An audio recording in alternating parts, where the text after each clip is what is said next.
infinitive or gerund? Gerund or infinitive? Let's see. Oh, gerund.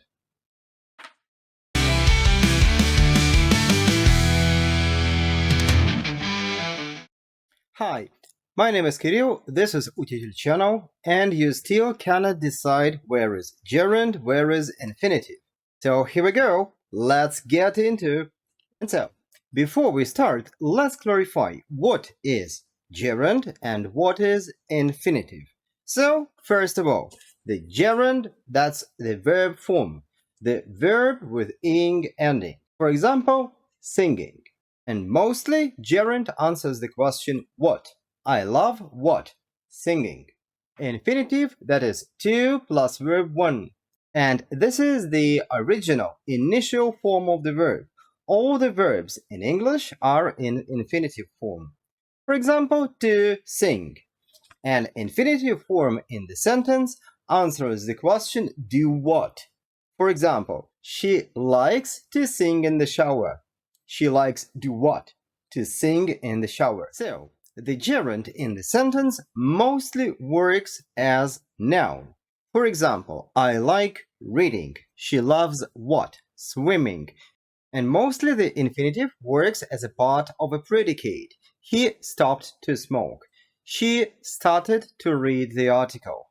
Let's go back to the gerund and let's look when do we use gerund. So firstly, we use gerund when we name the activity. For example, I like reading. Reading is my hobby. Or something like my favorite activity is painting. Also remember that we mostly use gerund with the verbs of preference, like love, hate, prefer, dislike, enjoy, good at, fond of, keen on, and also don't mind. I hate waiting. I like singing. I enjoy listening to music. Also, do not forget that we use the gerund when we talk about phrasal verbs. The most common of them are look forward to. I'm looking forward to hearing from you soon. The next one is carry on. Carry on doing that. Or take up. I recommend you to take up knitting. Also, we can use gerund after the certain verbs. There is a big list of these verbs and it's better to learn them. However, you can just remember some of them. So here are some of these verbs. Mind, avoid, suggest, discuss, keep, miss, practice, quit, and recommend. Also, we use the gerund after some phrases. Something like can't help doing something.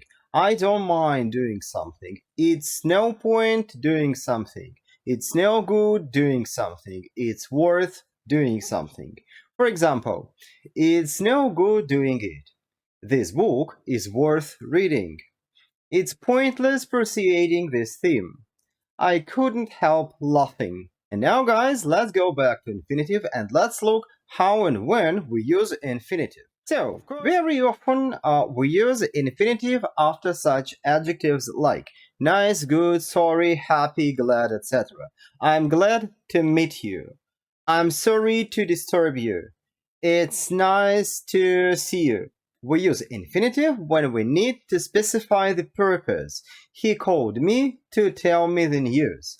I bought the new PC to work more efficiently. And of course, we have the list of the verbs after which we use infinitive. Of course, it's better to remember these verbs by heart.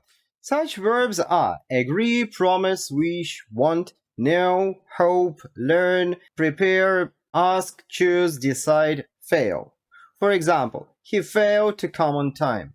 I promised to help you. He agreed to go with us. We use infinitive after such expressions like would and would like or maybe would love. I would like to have some tea. Would you like to go out? Some verbs are possible to use with infinitives and gerunds without any changes in the meanings. For example, I can say, we started to read or we started reading, or something like she continued to talk, or I can say she continued talking.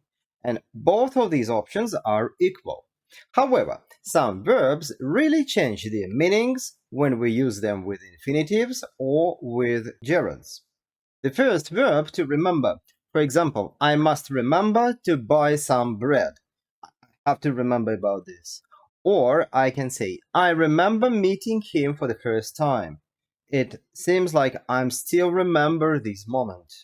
Well, if I say, I mean to set up my own company, in this case, mean to do something means like I intend to open my new company. I want to do it. But if I say, setting up a company will mean working hard, in this case, verb with gerund literally explain us what does it mean. Another verb is stop. If I say, I stopped to smoke, it seems like I was walking somewhere and then I stopped to have a cigarette. But if I say I stopped smoking, it means I quit smoking. Another verb is to forget. I can say I was so busy that I forgot to call you. That means I forgot to do what? But if I say I will never forget talking to her, that means that this conversation will stay in my mind forever. Another difficult verb is try. I tried to start the car, but it ran out of the petrol. That means I tried to start the engine of the car. However, I also can say, you should try jogging in the morning. You look a bit overweight. In this case, I say, you should do what? You should try what? Jogging. Instead of jogging, I could say, you should try cycling. So guys, that is it. Today we have looked at infinitives and gerunds. You can find the lists of the verbs which we use with infinitives and the lists of the verbs which we use with gerunds in my Telegram channel. So stay tuned, press your likes, leave your comments, and see you at the lesson.